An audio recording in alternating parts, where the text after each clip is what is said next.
Alors, bienvenue à dans ces temps, nous aurons plusieurs adresses email. Vous la rentrez sans problème. Bonjour à tous.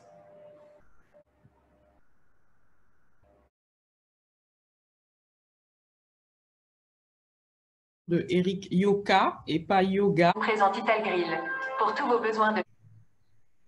Rachel vient de nous rejoindre pour la deuxième session RH. Donc, je pense que nous allons enchaîner. Alors, Ramata, je n'ai pas... Allô? Allô, excuse-moi, Ramata. Je dis bizarrement, je n'ai pas de vue... Ah, bah si, ça y est. Ça y est, c'est Voilà. venu, c'est bon. C'est venu. Ça y est, c'est venu. Les aléas du direct. Exactement.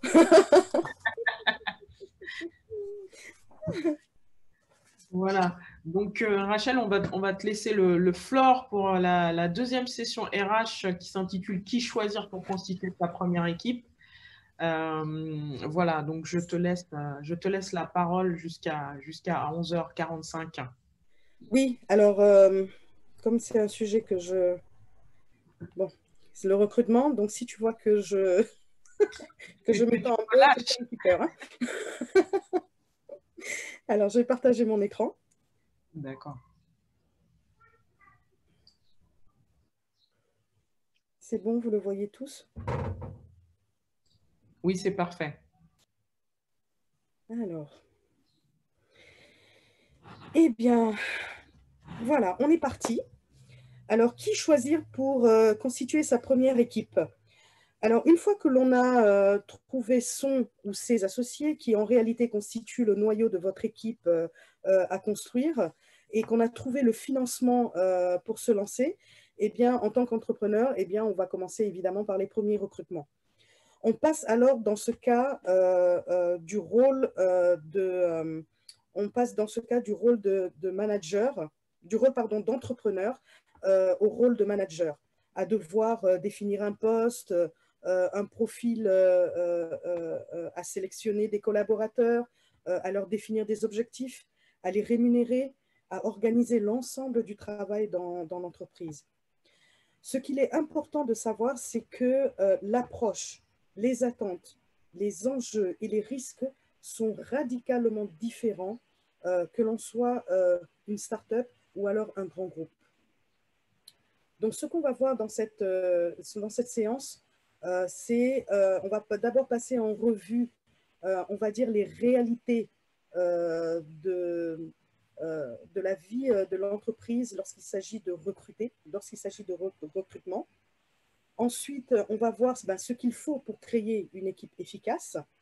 Et enfin, je vais vous donner 5 conseils pour vous, managers ou futurs managers qui recrutent. Alors, la start-up, recruter son équipe, évidemment, c'est le premier défi.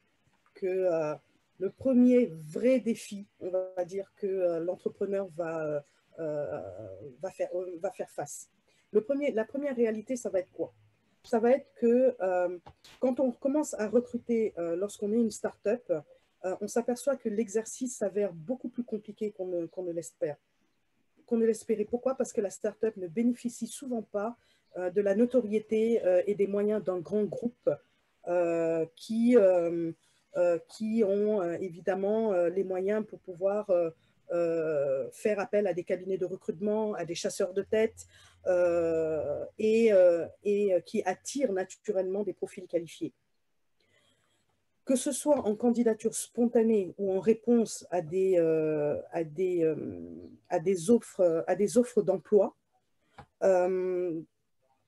les CV drainés sont souvent de qualité en termes de savoir-faire. Et le tri et le choix n'en sont que plus variés, évidemment. Donc ça, c'est une première réalité à laquelle l'entrepreneur va être confronté. Pardon, excusez-moi. La deuxième réalité, c'est que la start-up ne dispose pas d'un service de recrutement en tant que tel en interne.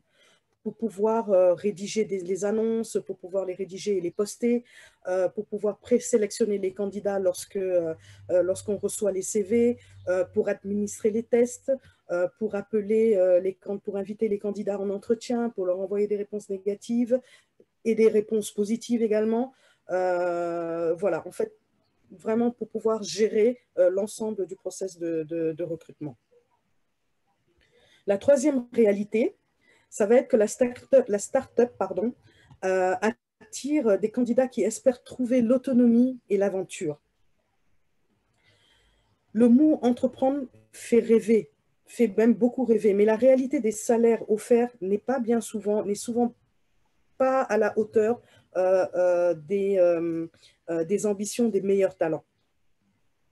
Et très souvent, on va se confronter au fait que ces supposés meilleurs talents s'avèrent parfois moins indépendants ou alors moins préparés au contexte, à l'organisation et au mode de fonctionnement d'une start-up. La quatrième réalité, c'est que dans une start-up,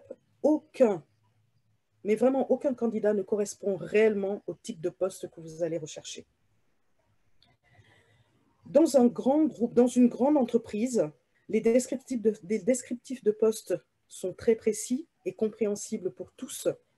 Évidemment, il y a une batterie de RH combinée aux managers et à leur savoir-faire qui mettent en place des descriptifs de poste compréhensibles pour tous.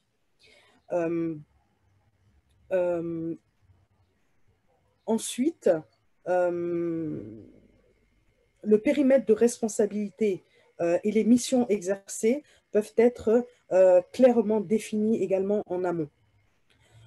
Pour le candidat, évidemment, c'est l'assurance de s'insérer dans une organisation fonctionnelle, structurée et surtout viable, dans laquelle il a la possibilité de comprendre et d'adopter des codes internes déjà mis en place, qui sont construits durant plusieurs années d'existence. Et le nouveau salarié arrive avec son savoir-faire et qu'il va adapter, et il va tout simplement en fait adapter son savoir-être. Il va s'intégrer et il va devenir un des éléments du tout en fait de cette entreprise. Maintenant, dans une start-up, c'est différent. Pourquoi c'est différent? Parce que tout simplement, l'entrepreneur recruteur, donc le manager, va faire une liste de compétences très précises requises pour le poste. Il va vraiment aller dans les détails parce qu'il aura le souci de trouver la personne idéale, puisqu'il n'a pas droit à l'erreur quelque part, puisqu'un recrutement coûte vraiment très très cher. Mais ce dont il va très rapidement, en fait, l'entrepreneur va être confronté à une réalité. Au final, c'est qu'il va se rendre compte qu'aucun candidat ne répond en réalité au poste au requis de ce poste-là. Tout simplement parce que vous êtes en création d'entreprise, vous êtes en train de structurer la stratégie de votre entreprise. Et voilà, et dans ce sens-là, c'est tout simplement pas évident de recruter lorsque justement on est dans cette phase de lancement, dans cette phase de création.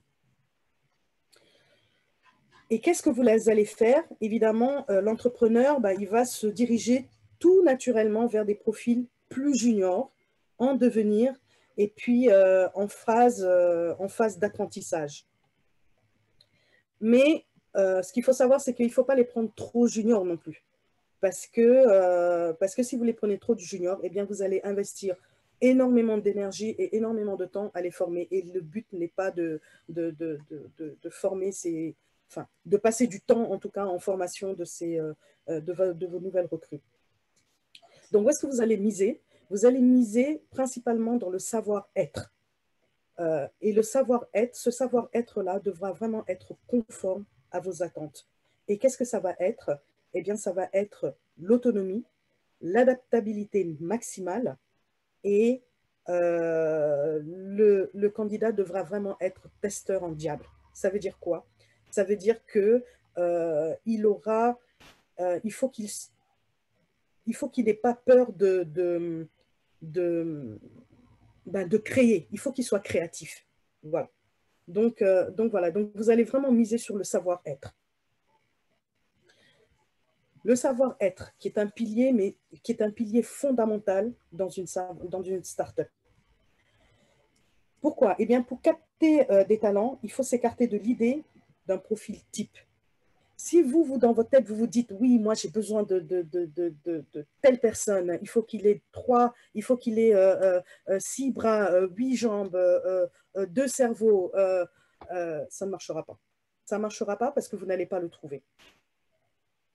Là où vous devez vraiment faire votre focus, comme je vous le disais, c'est vraiment d'abord sur le savoir-être qui est attendu. Le savoir-faire va se préciser. Le savoir-faire va s'approfondir par la suite. Au fur et à mesure que l'entreprise, que vos activités vont se développer. Dans une start-up, l'ADN est l'addition des profils de chacun. L'ADN, c'est quoi? Ça va être de trouver, comme je vous le disais lors de la première séance, c'est valable également pour le recrutement, ça va être vraiment de trouver des profils qui vont être complémentaires. Des profils qui vont être complémentaires, pour que chacun puisse apporter sa pierre à l'édifice. Le manager ne va pas recruter uniquement des compétences, mais avant tout des personnalités. Donc là où vous allez investir votre temps, c'est vraiment à trouver la bonne personne. En termes de qualité et en termes, je me répète, en termes de personnalité. Une autre réalité, ça va être quoi? Ça va être que les seniors restent difficiles à charmer lorsqu'on est une start-up. Les compétences de professionnels seniors sont recherchées par de nombreuses start-up. Évidemment, quand on a un senior, eh bien, on perd moins de temps parce qu'il maîtrise le domaine, il maîtrise son domaine d'activité. Si la fougue de nouveaux entrants sur le marché du travail est bénéfique à la dynamique et à l'innovation, eh bien, l'intégration de cadres aguerris,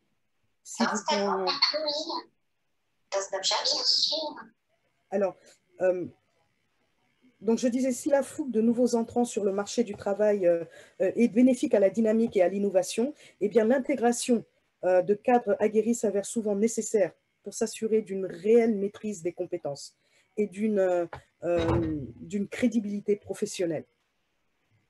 Et si un bon nombre de cadres supérieurs déclarent avoir envie de rejoindre une start-up, d'avoir envie de redonner un souffle à leur carrière, de vibrer pour un projet qui fait du sens, eh bien, en règle générale,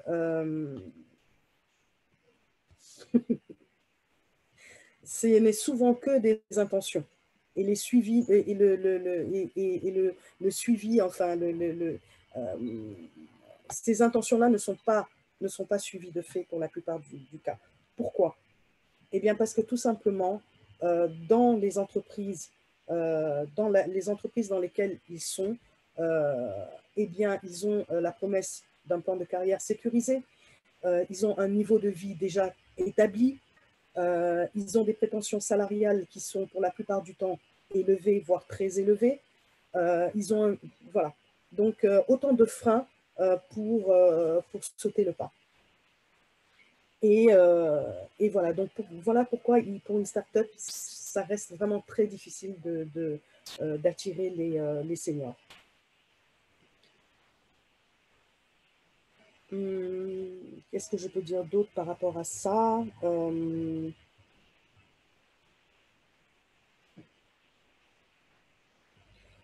Alors, pour réussir à s'intégrer dans une start-up, il faut savoir sortir de sa zone de confort.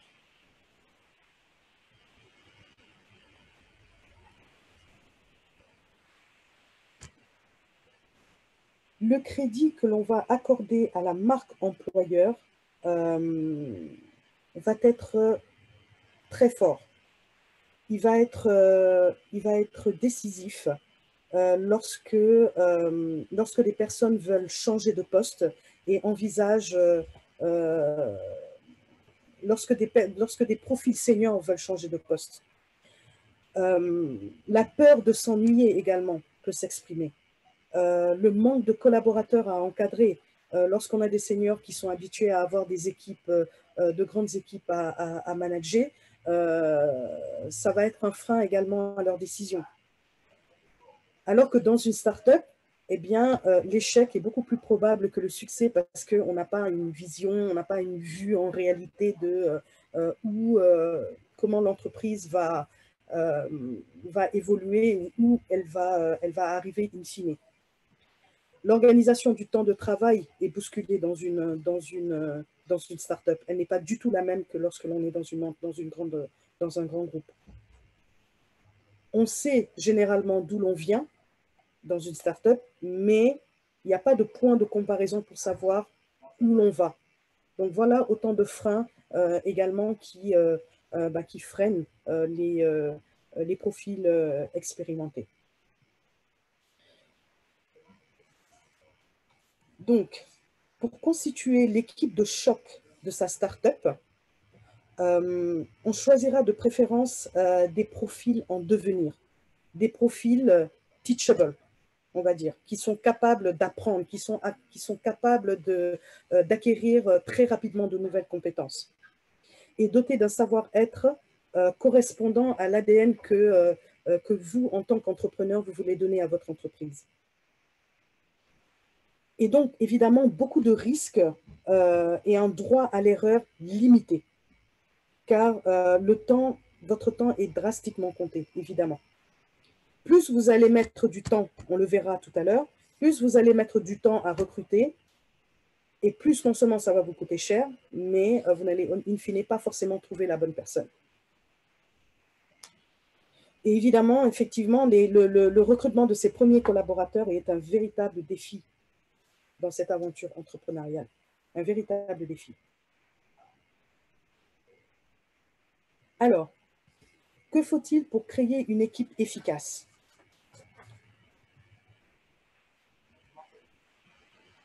Quand il s'agit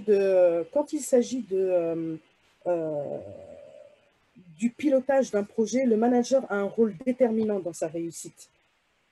Pourquoi? Eh bien, il lui incombe presque à chaque fois il lui incombe la composition de son équipe. Une tâche qui n'est pas facile, qui est ardue et qui peut se révéler selon les profils et les complémentarités la meilleure expérience comme la pire des expériences. Alors, comment composer une équipe efficace? Comment trouver des équipiers complémentaires? Tout d'abord, nous allons définir ce qu'est une équipe efficace. C'est très important de se mettre d'accord sur ce qu'est une équipe efficace. Tout manager qui a un jour eu à monter sa propre équipe de travail pourra l'affirmer, il s'agit d'une tâche qui est vraiment très délicate, d'un véritable challenge. Bien souvent, les équipes n'exploitent pas pleinement leur potentiel. On reconnaît une équipe gagnante à la cohésion de ces individus. À la manière dont ils se rassemblent et mettent en commun leurs compétences et leur savoir-faire. La raison d'être de l'équipe est évidemment le partage des rôles et des responsabilités.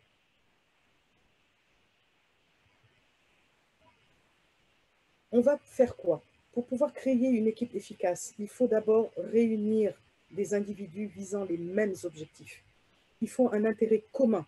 Et cet intérêt commun-là, il prime. Il est la clé de la réussite. C'est pourquoi chaque membre doit mettre de côté ses sentiments personnels au profit d'une conscience professionnelle tournée vers la collectivité. Intégrer dans son équipe un élément brillant, mais qui n'y voit qu'un moyen de se mettre en avant, c'est une mauvaise chose pour vous. L'image du but à atteindre et non leur avancée personnelle doit guider les actions de tous les membres de votre équipe. La deuxième chose, c'est la cohésion. La cohésion, c'est le ciment de l'équipe. Le manager doit prendre en compte chaque individualité. C'est fondamental. Chaque expérience, chaque compétence, chaque qualité et chaque défaut de chacun, de chaque membre de son équipe.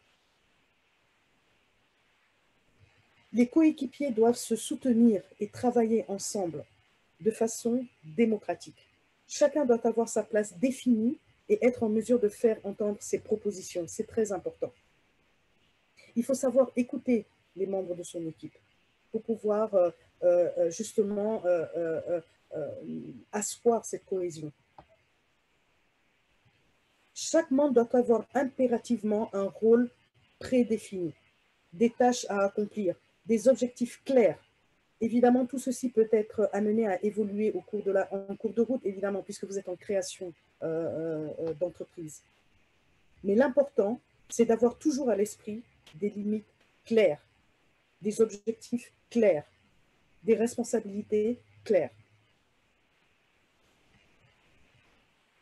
Le succès de son équipe repose également sur une bonne méthode de management. Comme je le disais tantôt, à partir du moment où vous recrutez et que vous allez être responsable d'une équipe, vous avez une casquette supplémentaire à votre casquette d'entrepreneur. Vous êtes un manager, vous êtes un leader. Donc, il faut établir un management d'équipe efficace.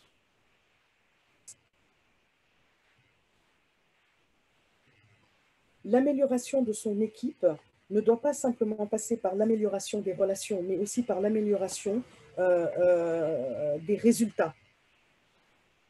Donc, tout l'art de diriger l'équipe revient au manager qui doit faire comprendre à chacun, comme je le disais, son rôle précis et l'importance de son implication dans le projet d'entreprise. Il doit suivre de près le travail de ses collaborateurs. Et il doit s'impliquer, le manager doit s'impliquer au même niveau que les autres membres de son équipe. C'est fondamental. Il ne doit pas forcément, certes le manager doit avoir de la hauteur, mais il doit également savoir travailler en synergie avec ses collaborateurs. Les équipes les plus efficaces sont celles qui disposent du réel soutien de leurs dirigeants, de leurs managers. Ce manager-là doit pouvoir répondre aux questions, doit pouvoir répondre en cas de problématique, doit donner des directives et surtout doit motiver ses troupes. Parce que quand on crée une entreprise, ce n'est pas évident. Tout ne va pas marcher du jour au lendemain. Il y aura des points qu'il faudra remanier. Il y aura des baisses de régime, des baisses de motivation. Donc, le manager a vraiment ce rôle de motivation constant, quotidien de ses équipes. Ensuite, le manager doit garantir l'autonomie et la liberté de son équipe. Celle-ci doit disposer de suffisamment d'autonomie pour s'épanouir et être heureux dans son travail. Chacun doit pouvoir se réveiller le matin et être content de venir travailler. Néanmoins, cette liberté doit être cadrée pour éviter tout débordement. C'est encore une fois à votre rôle à vous en tant que manager de vous impliquer pour bien définir dès le départ le cadre. Qu'est-ce que j'entends par cadre? Eh bien, il faut entendre l'objectif de la mission, il faut entendre les délais, il faut entendre la composition de l'équipe avec une répartition des rôles et des limites de chacun. Voilà ce que j'entends par cadre. Il est également important que le manager ait en tête les objectifs de performance précis. Quels sont les résultats attendus? À quoi il s'attend quels sont ces résultats, les résultats qu'il veut atteindre? Donc, à vous de définir le projet, à établir votre suivi et votre contrôle. Vous devez évaluer votre équipe. Justement, parlons d'évaluation. Évaluer et remettre en question son équipe, c'est fondamental. Mais c'est fondamental à une seule condition, c'est que vous fassiez des critiques constructives. Cette critique constructive-là est indispensable pour mener à bien votre projet. C'est ce qui va vous permettre d'avancer, c'est ce qui va vous permettre de rectifier à chaque fois les tirs. Le manager ainsi que tous les membres de l'équipe doivent être en mesure de prendre du recul par rapport au travail qui aura été fait. Pour tirer le meilleur parti de ces critiques, il est important de procéder à des évaluations collectives et des évaluations individuelles. Mais je vous encourage plus à définir des objectifs collectifs plus qu'individuels. On le verra plus tard.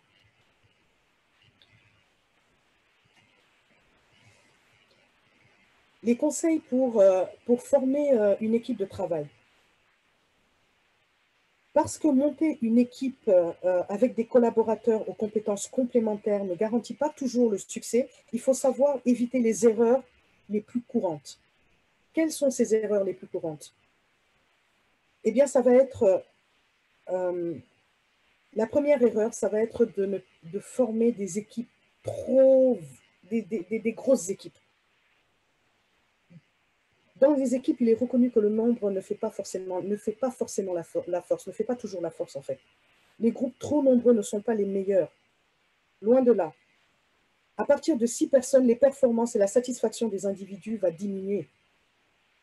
Parce que, tout simplement, vous n'aurez pas le temps matériel et l'énergie de faire focus sur chaque membre de votre équipe.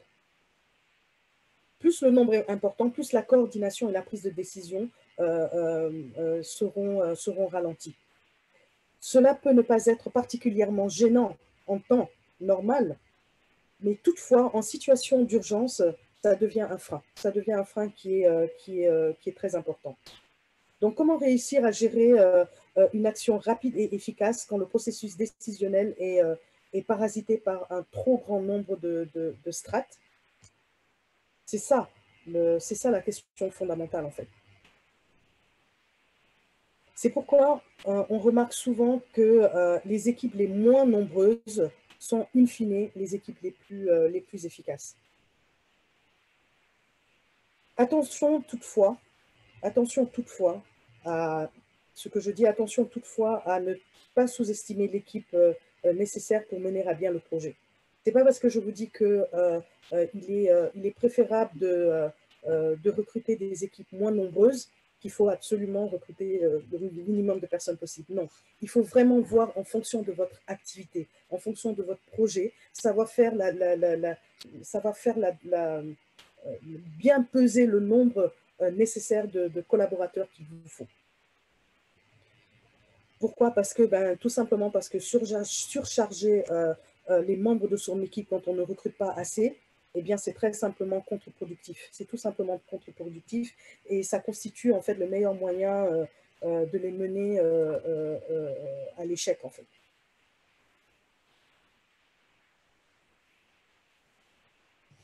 On va favoriser aussi la création d'un esprit d'équipe. C'est très important. Il est primordial de favoriser comment dirais-je, la diversité. Excusez-moi. Excusez-moi, j'en étais là. Il est primordial donc de favoriser la diversité de son équipe, surtout lorsque l'on est dans des startups. On se rend compte que généralement dans les startups, surtout les startups qui ont une forte dominante technique, on se rend compte que ça va être des startups à dominante très masculine. Alors qu'il est très important de prendre en compte cette diversité-là, cette diversité du genre. Il y aura également la formation d'origine. La formation d'origine. Des formations d'origine technique, des formations commerciales, des formations financières, des profils qui vont être des marketeurs, etc. Donc, s'entourer de membres ayant les mêmes profils, les mêmes compétences, mais également les mêmes faiblesses, eh bien, ça va être stérile, tout simplement pour vous. Ça va être stérile. A contrario, des coéquipiers qui vont être parfaitement différents avec des compétences trop disparates, ça affaiblira également le dialogue dans votre, dans votre équipe. Dans votre équipe. Et ça affectera évidemment, ça rendra le travail beaucoup plus difficile. L'idéal, donc, c'est vraiment de chercher une équipe avec une diversité cognitive, ça veut dire des compétences, des qualités qui se complètent, des personnalités qui se complètent, l'éducation également, mais également avec une faible diversité de valeurs. Toutes ces personnes que vous allez recruter, qui vont avoir cette synergie-là, il ne faut surtout pas qu'elles soient disparates en termes de valeurs. Il faut surtout qu'elles partagent les valeurs que vous voulez donner à votre entreprise. Les valeurs, ça va être quoi? Eh bien, ça va être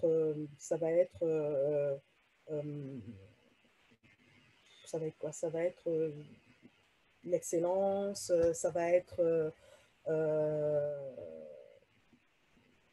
la rigueur, ça va être l'intégrité, ça va être la créativité, ça va être, et j'en passe.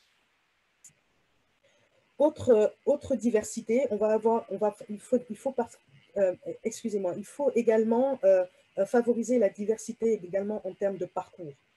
Quand je dis en termes de parcours, ça va être l'âge et la diversité d'expérience.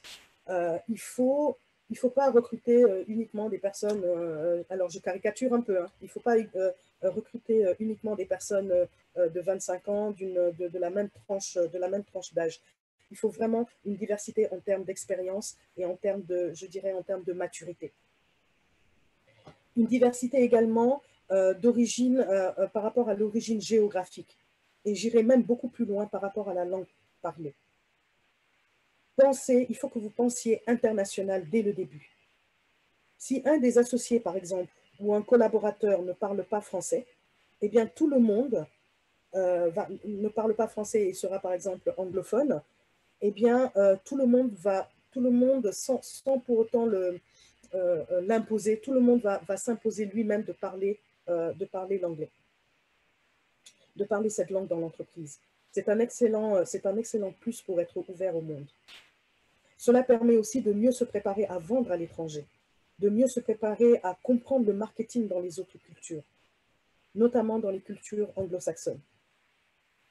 Et enfin, la dernière diversité sera en rapport avec l'origine sociale, qui complète la précédente, qui complète l'origine géographique et qui va permettre de mieux coller à la réalité de la société dans laquelle on vit aujourd'hui, hein, et de pouvoir donner leur chance à ceux qui auront une véritable soif de réussite.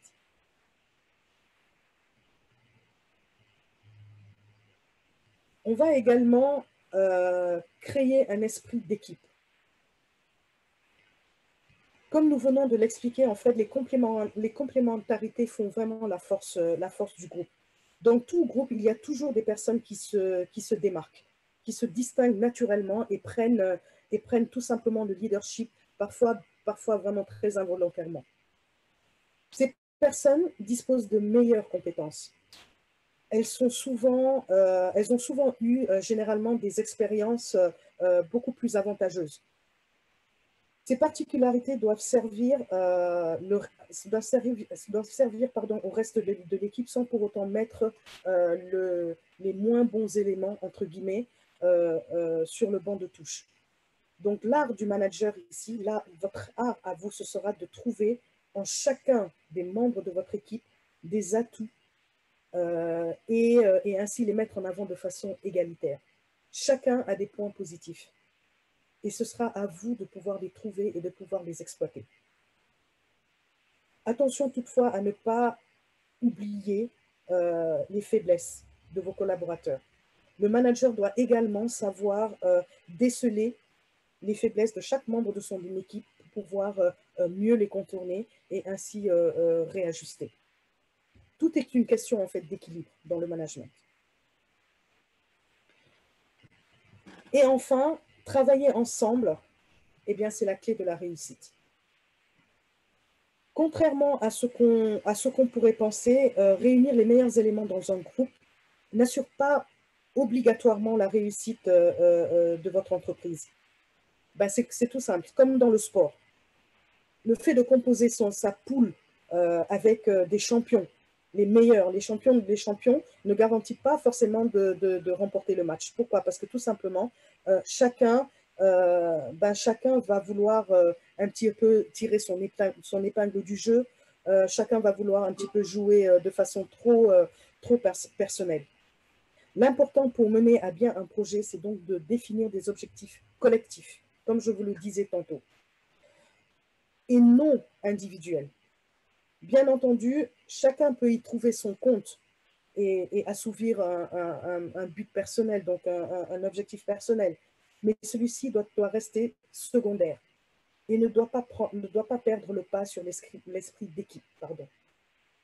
Dans une entreprise qu'on crée, pour que la mayonnaise puisse prendre, il faut vraiment qu'il y ait cette cohésion d'équipe-là, cet esprit d'équipe. C'est fondamental.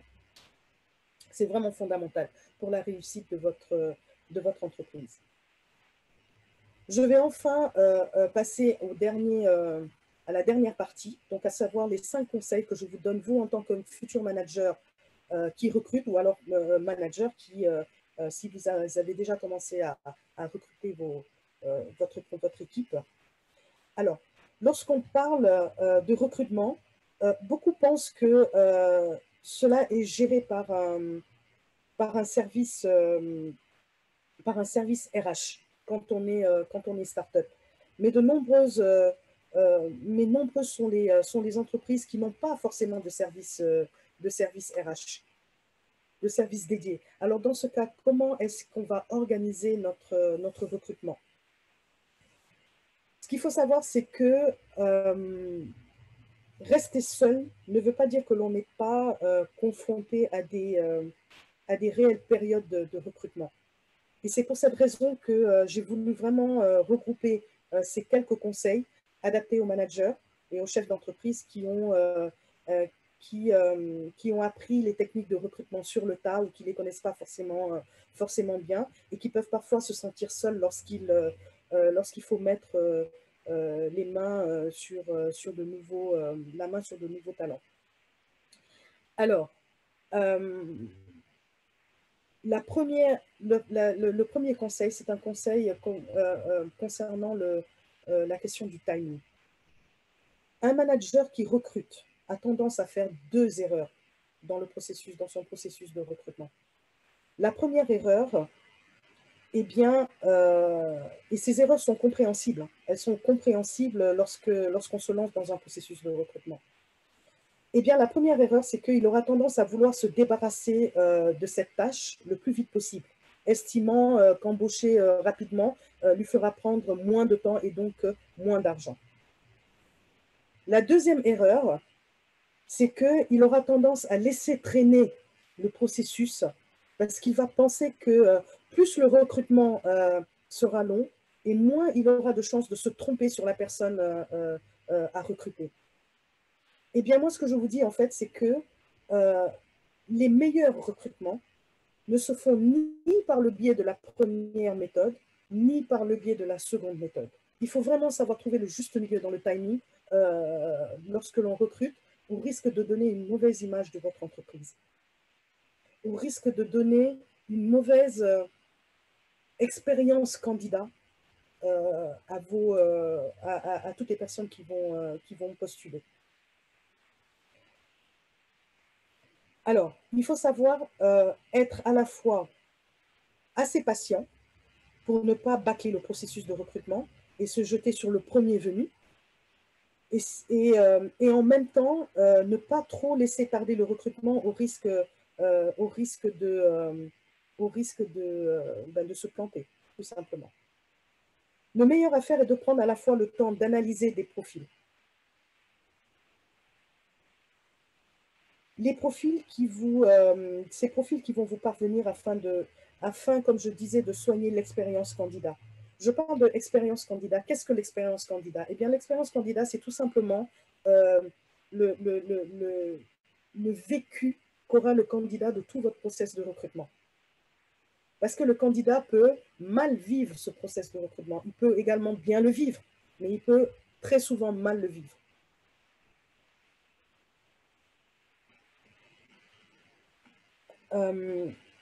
La personne parfaite, ce qu'il faut savoir, c'est que la personne parfaite n'existe pas. Alors, il faut que vous laissiez votre intuition faire. Il faut vraiment que vous misiez avant tout sur la personnalité du candidat. C'est extrêmement important.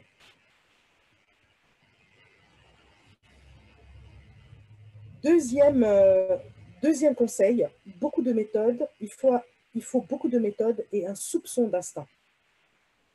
Les managers et principalement les chefs d'entreprise se basent énormément sur leurs instincts, qui est un atout excellent dans beaucoup de décisions commerciales. Côté recrutement, l'instinct sera important. Évidemment, tout bon recruteur va l'avouer. Cependant, il ne peut pas constituer la base d'un recrutement. Vous ne pouvez pas dire « Ah, ben oui, lui, je le sens. Lui, je le sens. » Ouais, je le sens, mais il faut chercher des preuves. En tant que manager qui recrute, il faut impérativement savoir écouter non seulement son instinct sans en faire un des piliers de décision pour autant. Cependant, si la personnalité du candidat est la clé de la réussite du poste que vous proposez, vous pouvez sonder celui-ci avec des tests de personnalité. Justement, ces tests de personnalité-là pourront justement confirmer ou infirmer l'instinct que vous avez eu par rapport à tel ou tel candidat. Par contre, si la personnalité du candidat n'est pas le critère principal du poste que vous recherchez, la véritable base de votre recrutement va reposer sur la méthodologie de recrutement que vous allez mettre en place. Je vous donne cette méthode de recrutement. Il faut, entre autres, savoir comment le candidat doit soumettre, premièrement, sa candidature. Il faudra que vous le déterminiez. Comment est-ce que le candidat va soumettre sa candidature et ce qu'il doit fournir? Est-ce qu'il doit fournir un CV, une lettre de motivation, une courte vidéo? Parce que peut-être qu'en termes de marketing ou en termes marketing, vous voulez savoir comment il présente, comment il argumente. Ça peut être un portfolio, ça peut être des tests, des QCM. Voilà. Ensuite, il faudra déterminer le nombre d'entretiens ainsi que la nature des entretiens que vous voulez faire passer. Est-ce que vous allez faire passer des entretiens téléphoniques? Est-ce que vous allez faire passer des entretiens vidéo, donc en téléconférence? Est-ce que vous allez faire passer des entretiens en face-to-face, avec ou sans test?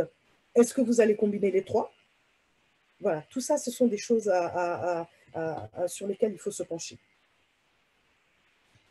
Il y a également le timing et la communication.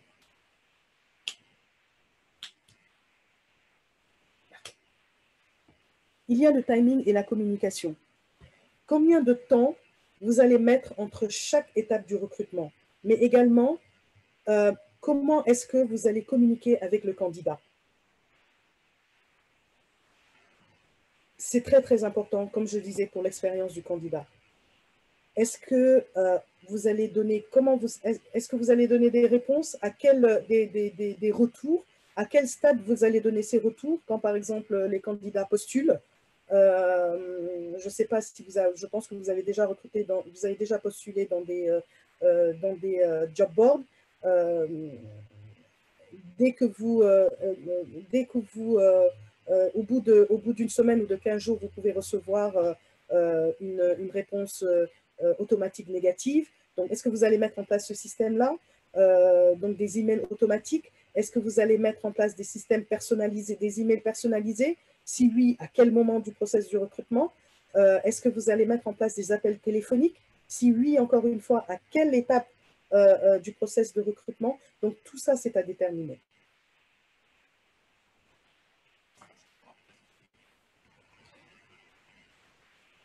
Avant tout, il faut se donner le temps de la préparation.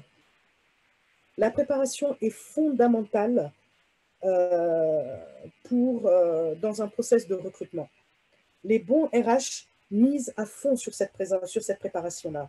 Si vous voulez mener à bien un bon recrutement, bien, il vous faut absolument copier cette bonne pratique-là.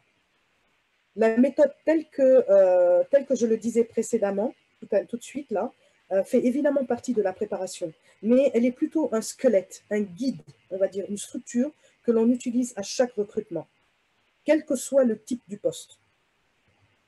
Ensuite, il y a la vraie préparation qui dépend du moment, du poste en question, du candidat aussi, et d'autres éléments. Donc, on va voir déjà le côté humain de la chose. Qu'est-ce que ça va être? Eh bien, la meilleure façon de faire, ça va être certainement d'établir un portrait robot. Vous allez établir un portrait robot du talent que vous voulez recruter. Ça ne veut pas dire qu'il faut à tout prix mettre le grappin sur la personne qui correspondra parfaitement au portrait. De toute façon, elle ne va pas, elle n'existe pas, ça n'existe pas réellement le candidat parfait, parfait, parfait. Mais cela va vous donner au moins une idée concrète de ce que vous voulez rechercher, de ce que vous recherchez. Ça va vous donner un fil rouge, un fil conducteur. Ça va être justement ce fil conducteur-là lorsque vous devrez faire passer des entretiens. Et pas que. Organiser, créer des tests, etc. L'important en créant un portrait robot, ça va être d'être précis tout en se donnant quelques latitudes sur certains critères. Par exemple, vous pouvez déterminer quels sont les critères qui sont indispensables, sine qua non pour vous. Le candidat doit absolument avoir ces critères-là, sinon ce n'est pas la peine. Quels sont les critères qui sont secondaires? Quels sont les critères sur lesquels vous pouvez céder tel ou tel aspect, pardon. Et enfin, quels sont les critères qui sont éliminatoires? Ça, c'est important. Quels sont les critères qui sont éliminatoires? Si vous voyez comment on appelle ça, un défaut ou un manquement voilà, qui ne matche pas avec le poste, il faut vraiment que ce soit, ben voilà, c'est éliminatoire. Si cette personne a ces critères-là, c'est éliminatoire. Si cette personne a moins, à tel niveau, tel score au test, eh bien pour moi, en tant que recruteur pour ce poste-là, eh bien pour moi, ça va pas être valable. Il faut que le candidat passe tel niveau que j'aurais déterminé. Il y a le côté maintenant technique ou pratico-pratique. Ça va être quoi? Ça va être la rédaction des offres d'emploi. Ça va être leur publication. Ça va être les méthodes de réception et de tri des candidatures. Ça va être les rédactions des questions essentielles à poser en entretien. En gros, le guide d'entretien. Ça va être la création de la grille d'évaluation. Sur quoi on va se baser pour évaluer? Comment on va évaluer? Comment on va noter? Ça va être aussi tout simplement et avant tout, est-ce que j'ai une salle ou un bureau éclairé pour avoir un bon visu de mon candidat disponible pour les entretiens? Ça va être surtout, et c'est très important, être certain d'avoir dégagé une période suffisante dans votre emploi du temps allouée aux entretiens pour ne pas être dérangé. Parce que n'oubliez pas que lorsqu'on fait un process de recrutement, eh bien, c'est l'image de l'entreprise que vous donnez, c'est l'image de votre entreprise que vous donnez. Si vous ne donnez pas une bonne image de votre entreprise, c'est pas bon. C'est vraiment pas bon. Vous devez, dès à présent, en tant que créateur d'entreprise, en tant que futur manager, ben, dès à présent, vous devez développer, vous devez créer, penser l'employer branding que vous voulez mettre en place. Plus tard, dans les années à venir, vous allez voir que cet employer branding-là que vous avez développé, eh bien, ça va être sine qua non, ça va être un plus énorme pour attirer les meilleurs candidats à vous. Vous devez adopter de nouveaux réflexes. Vous devez être disponible. Comme je le disais, vous devez planifier des périodes de temps dédiées au recrutement pour ne pas qu'on vous dérange. Il n'y a rien de pire d'être dérangé lors d'un recrutement. Et ce n'est pas bon pour le... Ça ne donne pas une mauvaise image, ça donne pas une bonne image, par contre, par exemple, de l'entreprise au candidat, et ça peut déstabiliser le candidat. Il faut savoir écouter. Alors, l'écoute en entretien, c'est fondamental. Il faut apprendre à écouter les candidats lors des entretiens. Nombre de managers monopolisent le temps de parole en entretien. Le but, c'est pas de donner une image exhaustive du poste ou de l'entreprise. Le but, lors de l'entretien, c'est d'écouter votre candidat. Plus vous allez le laisser parler, plus il va se dévoiler et mieux vous pourrez le cerner. Et mieux également, vous pourrez justement capter ces points, entre guillemets, négatifs, ces points qui ne vont pas du tout, ou alors capter des qualités que le candidat a et qu'il est trop humble pour faire ressortir. Et je vous exhorte énormément à poser des questions ouvertes et à laisser les candidats s'exprimer.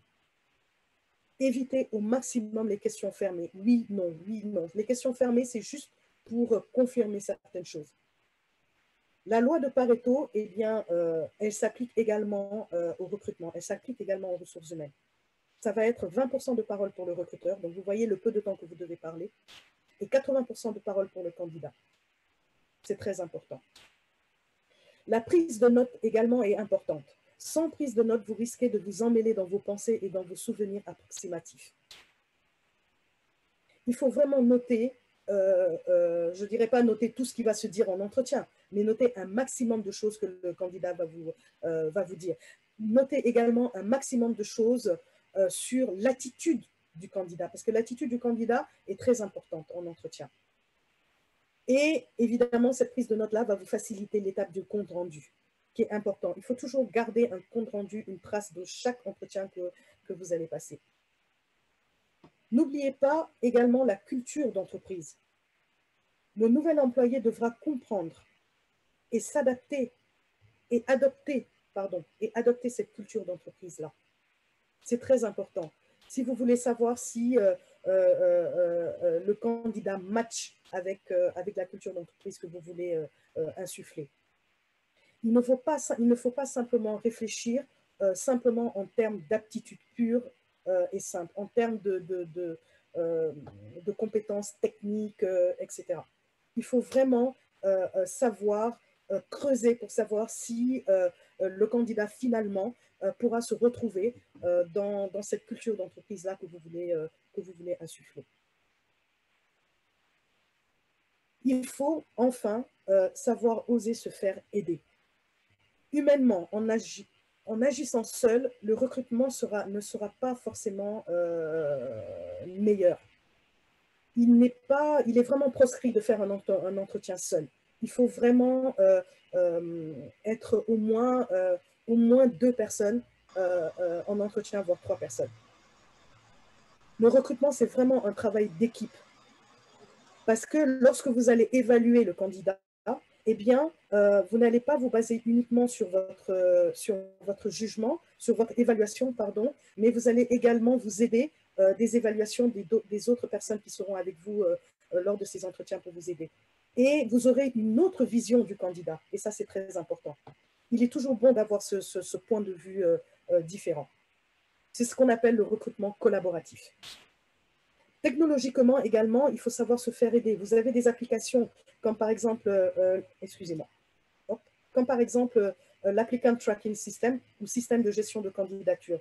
C'est un outil qui est vraiment très abordable et qui facilite l'utilisation pour tous en termes de gestion des candidatures et de recrutement. Donc, c'est un outil qui va vous permettre de poster vos annonces, de rédiger vos annonces, de poster vos annonces, de suivre en fait toutes ces étapes du processus de recrutement. Vous pouvez également faire appel à des consultants ou à des freelances. Également, si vous avez un budget évidemment suffisant. Voilà un petit peu les 5 conseils que je peux que je peux vous donner, vous, en tant que manager, concernant le recrutement. J'ai essayé vraiment de le résumer le plus possible et de ne pas trop m'étendre, vu le temps, en termes de technicité. Voilà, je vous remercie beaucoup de votre attention. Et si vous avez des questions, eh bien, allez-y, profitez-en. Merci beaucoup, Rachel. J'ai laissé le temps filer parce que c'est vraiment un sujet très, très important.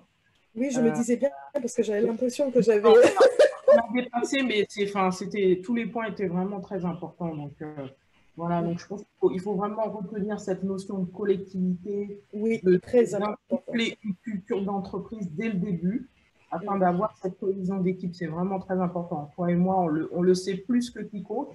Exactement. Exactement, on a l'expérience. Il ne faut pas négliger tout ce processus de recrutement qui est vraiment très important. Choisir la bonne personne au bon poste, j'imagine. Exactement. Et vraiment, un dernier point sur lequel il faut insister, je pense, c'est le leadership. Il est vraiment très important, ce leadership, pour entretenir cette cohésion d'équipe, avoir la même vision, avoir la même envie d'atteindre ensemble les objectifs fixés. Exactement. Voilà. Voilà. Ben, c'est tout ce qui va faire tenir le leadership, comme tu dis, c'est ce qui va faire tenir en fait la mayonnaise en fait. C'est ce qui va faire tenir la mayonnaise. Donc, il faut vraiment que le créateur d'entreprise, donc manager, développe vraiment ce leadership-là. D'accord. Écoute, je vais te relayer quelques questions que nous avons dans le chat. Donc, oui. L'expérience professionnelle est-elle une obligation dans le recrutement d'une start-up? Est-ce que tu as besoin d'avoir un spécialiste du recrutement dans une start-up? C'est une excellente question. Là, vraiment, à ne pas réfléchir, je dirais oui, il y a besoin d'une, comment on appelle ça, d'un spécialiste du recrutement. Pourquoi? Parce que justement, je parlais de cette expérience candidat. L'expérience candidat est très, très importante. C'est-à-dire que vous vendez quelque chose, vous vendez l'image de votre entreprise. Vous vendez cette marque, vous vendez votre marque. Donc, si le candidat a une mauvaise image de votre marque, eh bien, c'est pas bon. C'est vraiment pas bon, surtout aujourd'hui, on est dans un contexte qui est énormément digitalisé. Eh bien, une réputation peut se faire comme ça. Et si on a une mauvaise réputation, eh bien, ça tue votre entreprise dans l'œuf.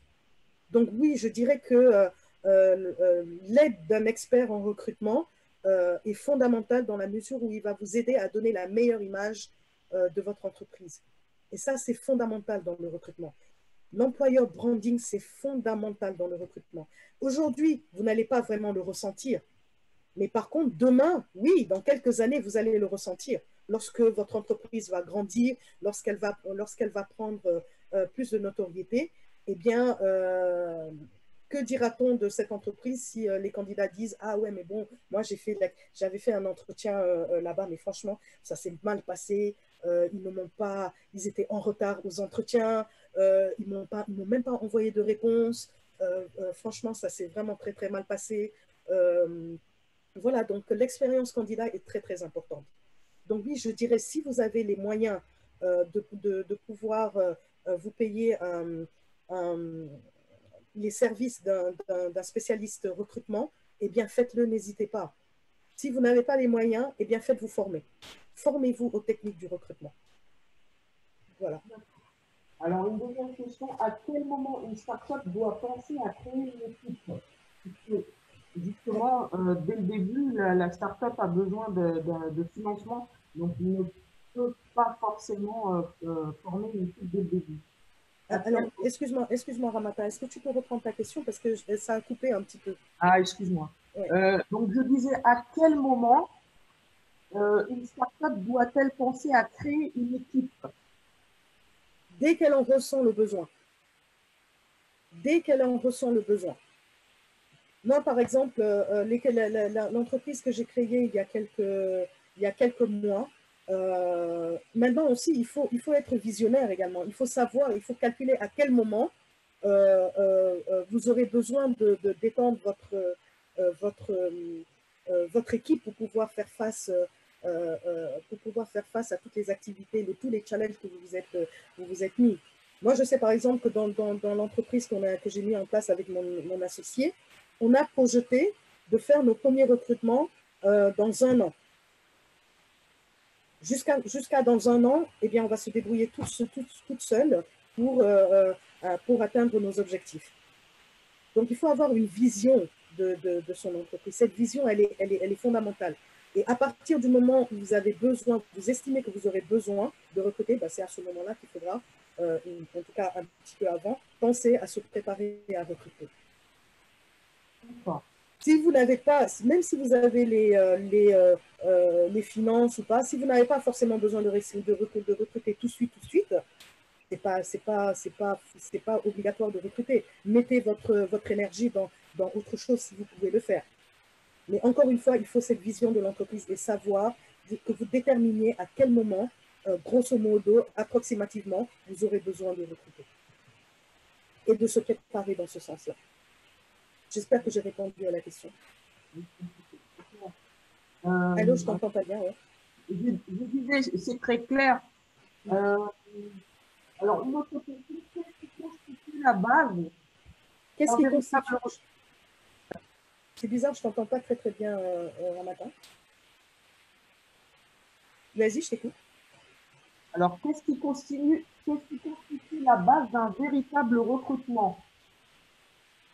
Et quelle est la durée moyenne d'un entretien? Alors, la base tu dis la base d'un bon recrutement ou bien la base? Oui, la base d'un bon recrutement. La base d'un bon recrutement, tout se joue dans la préparation, comme j'ai dit. Vous devez préparer vos entretiens de recrutement. Vous devez préparer non seulement le descriptif de poste, donc comme ce que je disais, vous devez préparer le portrait robot de la personne dont vous avez besoin, avec toutes les responsabilités, le profil, qu'est-ce qu'il doit connaître, etc., etc. Tout ça, c'est la première chose fondamentale. Une fois que vous avez fait ça, vous allez passer justement à la préparation logistique, à la préparation, comment on appelle ça, des guides d'entretien. Parce que vous ne pouvez pas aller en entretien et ne pas savoir ce que vous allez poser comme question. D'accord? Le guide d'entretien, vous allez poser vos questions en fonction non seulement du descriptif de poste et du robot, de l'avatar que vous aurez créé, et vous allez peaufiner ce guide d'entretien en fonction également des candidats que vous allez sélectionner pour passer les entretiens. Donc, c'est vrai, la base vraiment du recrutement, c'est la préparation. Si vous n'êtes pas préparé, eh bien, vous êtes très, très mal parti. Je pense qu'il y avait une deuxième question, une deuxième partie de question. Ramata? Oui, la deuxième question était quelle est la durée moyenne d'un entretien? Alors, je dirais la durée moyenne d'un entretien. La durée moyenne d'un entretien, je dirais qu'un entretien, pour qu'il soit vraiment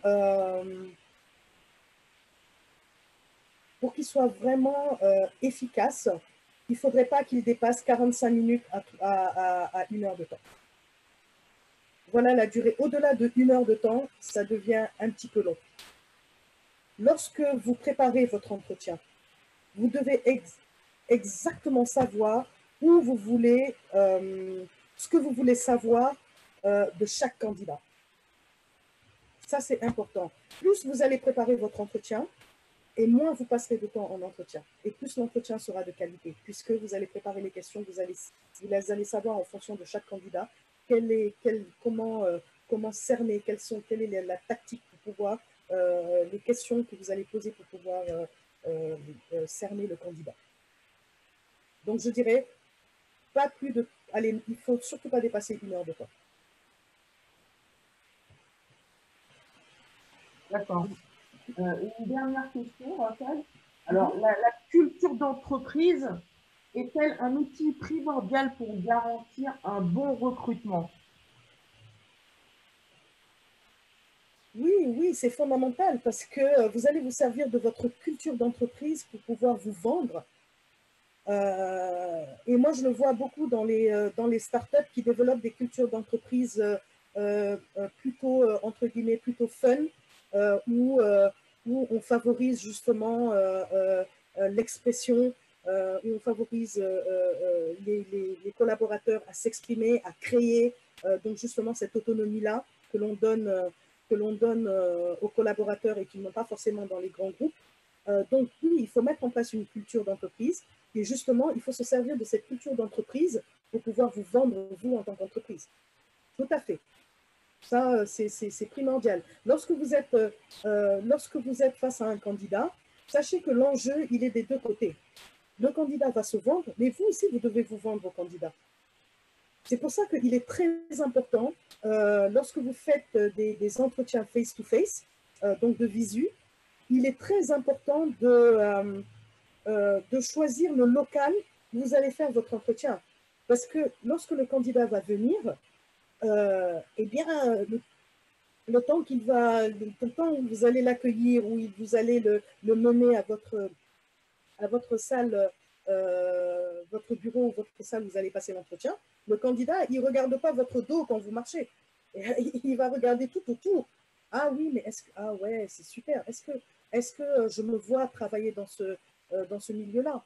Donc, en fait, le candidat, il vous juge à partir du moment où il est accueilli par là où vous devez, à partir du moment où il est accueilli. Donc, oui, la culture d'entreprise est très importante. Elle est fondamentale. Elle est vraiment fondamentale. Et ça commence par cette préparation des recrutements et justement voilà, le fait de vendre votre entreprise. Quels sont les points positifs? Surtout lorsque vous êtes face à un candidat qui est un très bon candidat, il faut pouvoir l'attirer. Il faut pouvoir l'attirer au-delà du salaire, il faut pouvoir l'attirer, lui donner envie de venir travailler. Et c'est très important, très important. Merci beaucoup, Rachel. Je pense qu'on va s'en arrêter là. Les commentaires sont les très bonnes interventions. La réponse est très claire. Que des félicitations dans le chat. Merci beaucoup. Pour cette session. Merci beaucoup. Il y a encore beaucoup de choses à dire et je pense que sur un prochain salon, on te laissera encore la parole sur ce sujet. Le recrutement, c'est tellement vaste. Ah oui, c'est tellement vaste. Et bon, je prends tellement de plaisir à en parler que le challenge pour moi a été vraiment énorme de préparer cette présentation et j'y ai pris beaucoup de plaisir. Merci encore. Merci beaucoup. Merci à vous. À présent, je vais laisser la parole et la facilitation au coach Chris qui nous a rejoint.